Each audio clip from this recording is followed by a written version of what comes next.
Tell me a story, spin me a yarn, take me away to Oz and beyond.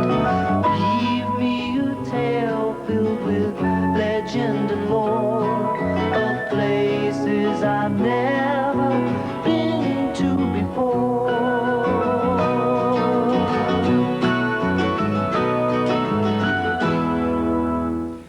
You know, Mother and Dad, you might spend some time today, together time with your young person, reading a story. Did you ever wonder about dragons? Well, first of all, do you believe in dragons? Well, whether you do or you do not believe in dragons, I think you'll find this book very interesting. There is no such thing as a dragon.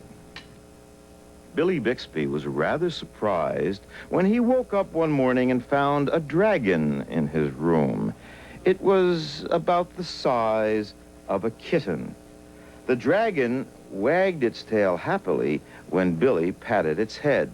Billy went downstairs to tell his mother. "There's no such thing as a dragon," said Billy's mother, and she said it like she meant it. Billy went back to his room and began to dress. The dragon came close and wagged its tail, but Billy didn't pat it.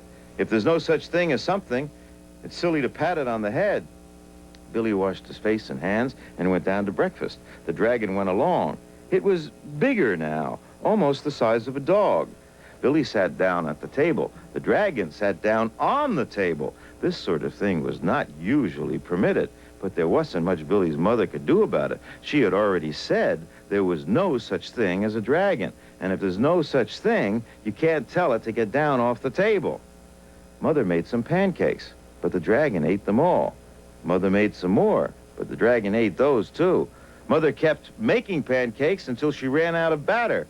Billy only got one of them. Billy went upstairs to brush his teeth. The dragon, who was quite as big as Mother by this time, made himself comfortable in the hall on the rug and went to sleep. By the time Billy came back downstairs, the dragon had grown so much he filled the hall. "I didn't know dragons grew so fast," said Billy. "There's no such thing as a dragon," said Mother firmly. Cleaning the downstairs took Mother all morning, what with the dragon in the way and having to climb in and out of windows to get from room to room. By noon, the dragon filled the house. When the dragon awoke from his nap, he was hungry. A bakery truck went by. The smell of fresh bread was more than the dragon could resist. The dragon ran down the street after the bakery truck.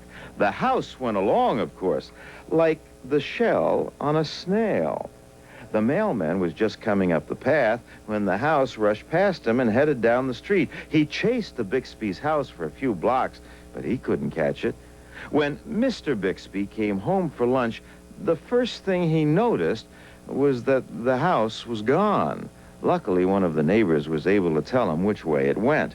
Mr. Bixby got in his car and went looking for the house. He studied all the houses as he drove along. Finally, he saw one that looked familiar. Billy and Mrs. Bixby were waving from an upstairs window. Mr. Bixby climbed over the dragon's head onto the porch roof and through the upstairs window. "How did this happen?" Mr. Bixby asked. "It was the dragon," said Billy. "There's no such thing," Mother started to say. "There is a dragon," Billy insisted. "A very big dragon." And Billy patted the dragon on the head. The dragon wagged its tail happily. Then, even faster than it had grown, the dragon started getting smaller. Soon, it was kitten size again. "I don't mind dragons this size," said Mother.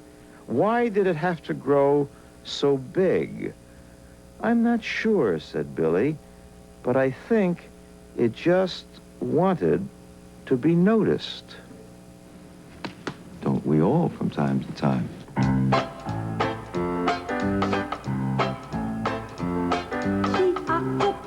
Lives in the ocean, the octopus lives in the sea. It has 8 arms, that's why it's called an octopus, and it looks peculiar to you and me. It feeds on fish, crustaceans, crustaceans and mollusks, tasty morsels for it to eat. It crawls along the bottom of the ocean. I think it's weird, I think it's neat.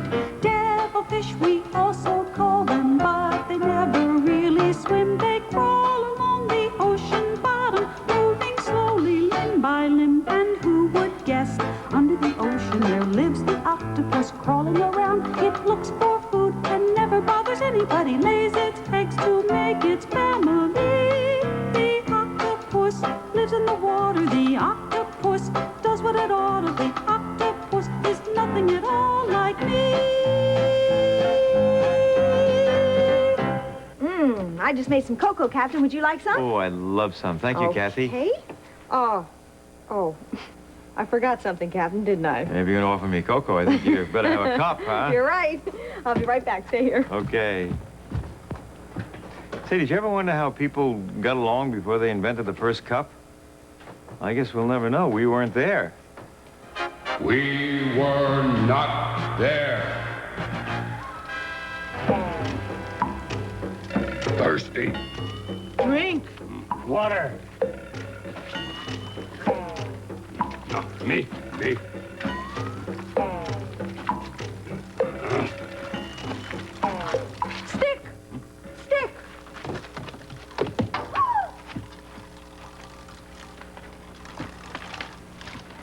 Rock.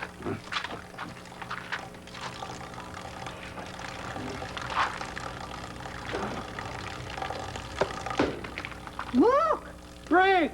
Get. Water! Drink. Cop. Cup. Cup!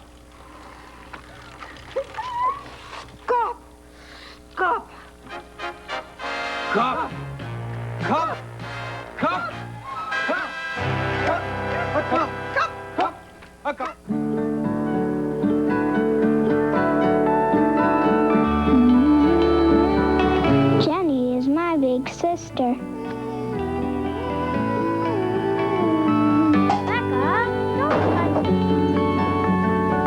Jenny says I am too little.